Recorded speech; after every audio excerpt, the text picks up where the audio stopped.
Hey guys, welcome back to T-Now. I am Asher and today we are diving into an exciting experiment, black plastic restoration using fire. You heard that's right, fire!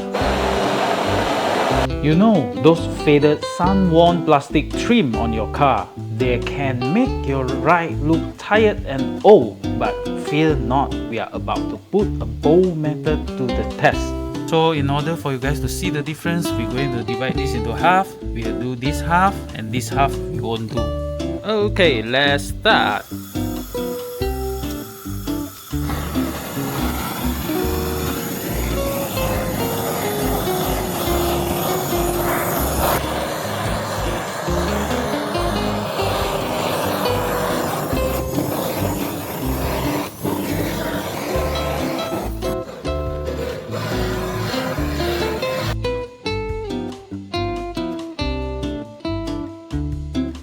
So, conclusion, it do works, but be careful when you use the fire torch.